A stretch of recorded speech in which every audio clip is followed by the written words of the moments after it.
Вітаю вас, мои сябры! Канал «Казки на канапе». Сегодня хочу познакомить вас с некоторыми творами з цудоўнага зборніка, які называецца «З днём на родину» або «Свята, якое ёсць у кожнага».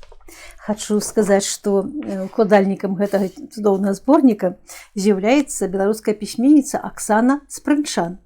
А вышла эта книжка у выдавецтве «Мастацкая литература» в 2019 годзе. И сегодня хочу пачаць чытанне казки Петра Васючэнка, беларускага пісьменніка, навукоўца, які, на жаль, пашоў з жыцця не так давно. Але казки он пісаў цудоўныя. И называется наша казка «Дзень народзінаў кота Буркуна». Жылі-былі пан Кубліцкі ды Заблоцкі, шалапуты несусветныя. Ну, хто ж пра іх не ведае? Прагулялі ўсю сваю гаспадарку, ды пачалі рэпу вырошчваць, грошыкі зарабляць. На розныя авантуры іх па-ранейшаму цягнула. Яны і на вайну з каралём гарбузом хадзілі, і яйка з-пад куры шабятуры наседжвалі, і паганага цмока ваявалі. Ды што там казаць? Пра авантуры паноў Кубліцкага ды Заблоцкага вы, мусіць, ужо начуліся. І пра дзеўку Дрыпу, і пра каня Гарцука, і пра лятучую свінку. А толькі аднойчы гаспадарку паноў Кубліцкага ды Заблоцкага апанавалі мышы. Ведама, пранюхалі пра тое, што паны тое-сёе маюць у сваёй каморы. Мышы паўсюль, дзе ж то кепска ляжыць, усё чыста паядаюць. Мышы ладзяць карагоды да ігрышчы. Ледзьве паны пакладуцца спаць, паветра аж дрыжыць ад мышыных віскаў. Адным словам, трэба кота або котку, коротка кажа пан Заблоцкі, пасля таго, як мышы згрызлі улюблёны панскі часопіс «Шляхецкія ведамасці». Сам пайду шукаць. Пан намерваецца шукаць кота па сметніках? Уедліва пытаецца пан Кубліцкі. Дзе трэба, там і буду шукаць, кажа пан Заблоцкі. Пан Заблоцкі направду не збіраецца абшукаваць сметнікі. Ён накіроўваецца ў вёску, каб там набыць кота таннага і працавітага. Вясковы кот будзе лепш за гарадскога мышэй лавіць. Такая думка мільгае ў галаве пана Заблоцкага.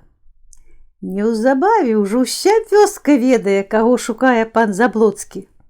З усіх хат цягнуць катоў розных памераў, колераў ды парод: чорных, рудых, зялёных, стракатых, украткі, аблезлых, шалудзівых, бясхвостых. Пане Заблоцкі, купіце котку, ловіць мышэй, як дурная. Жанчын не трэба, коротко адказвае пан Заблоцкі. Пане, глядзі, які тоўсты кот.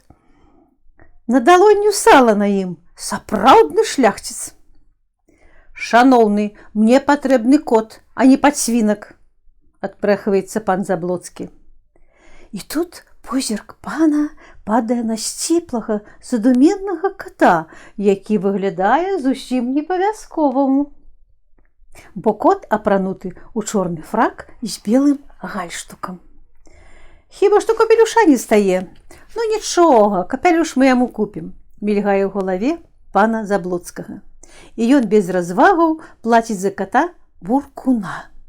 Так прадставіў яго гаспадар: 1 талер і 3 грошы. І зноў шляхціц, так і ахнуў пан Кубліцкі, як толькі пабачыў фрак і гальштук гаспадара Буркуна.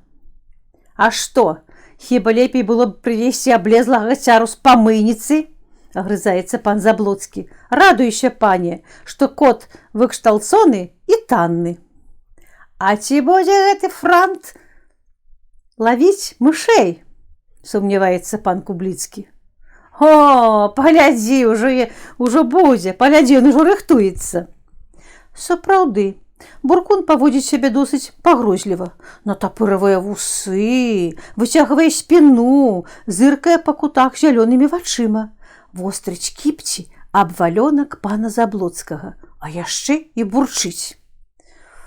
Шкада, што паны не вывучылі каціныя мовы, бо тады б яны пачулі, што кот Буркун буркае. Не хачу мышэй лавіць.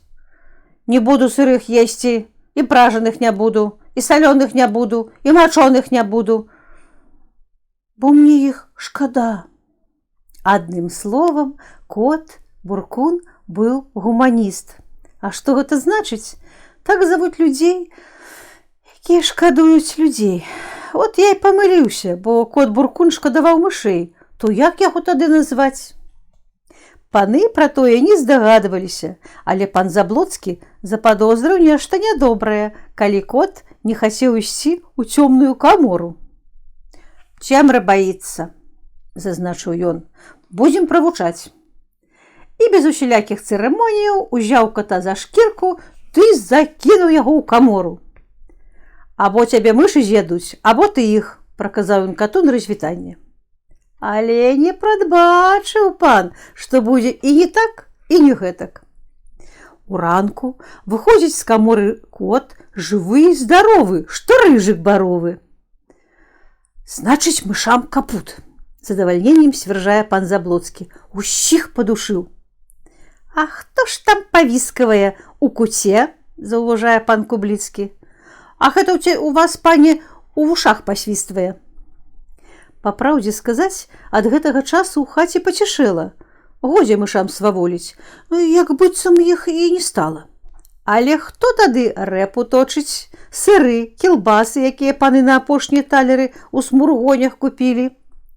Вырашылі паны прасачыць, куды іхныя прыпасы дзяваюцца.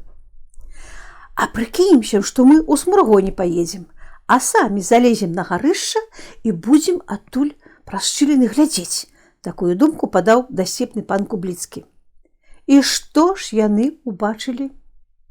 Выходзіць на сярэдзіну хаты іхні улюбёны кот у чорным фраку з белым гальштукам і свішчы, як салавей-разбойнік. Тады з усіх шчылінаў, нораў, камораў і падкаморак збіраюцца на свіст мышы.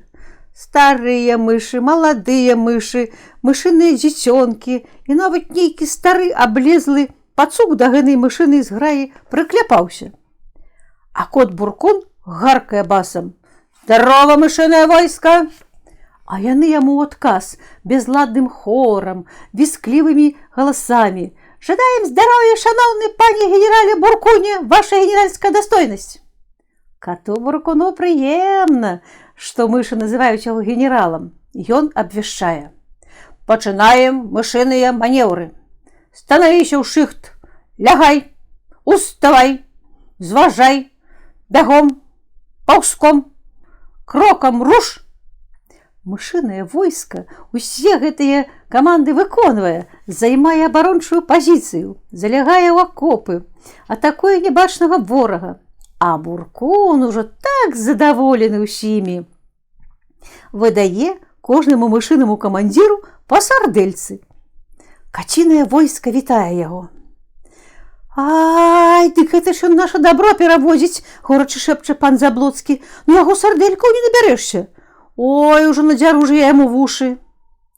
«Пачакай», – шэпча пан Кубліцкі. «Паглядзім, да чаго можа дакаціцца стумленны, здавалася б, кот».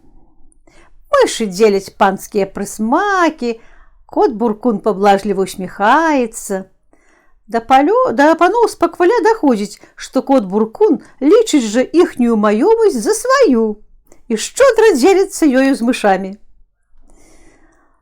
Кот Буркун, адказаўшы на вітанні, прыцягвае цабэрак срэбным віном і збіраецца шчодра абнесці гэтым напоем усіх сваіх падданых хвастатых.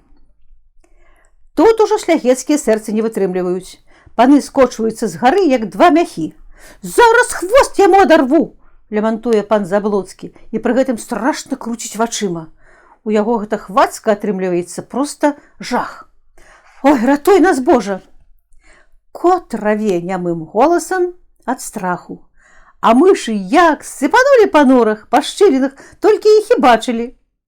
«Спыніся, пане!» – кажа разважлівы пан Кубліцкі. «Ці ж гэта кот вінаваты? Гэта ж мышы падступныя ва ўсім вінаватыя». «У высылку яго!» круціць вачыма пан Заблоцкі. На хлеб і на ваду яго!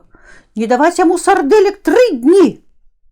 І беднага ката Буркуна зачыняюць на гарышчы. Але на гэтым яго гісторыя не заканчваецца, яна толькі пачынаецца. А што ж было далей, мы з вами даведаемся ў наступны раз. Дзякую за ўвагу! Заходзьце, калі ласка, на мой канал «Казкі на канапе».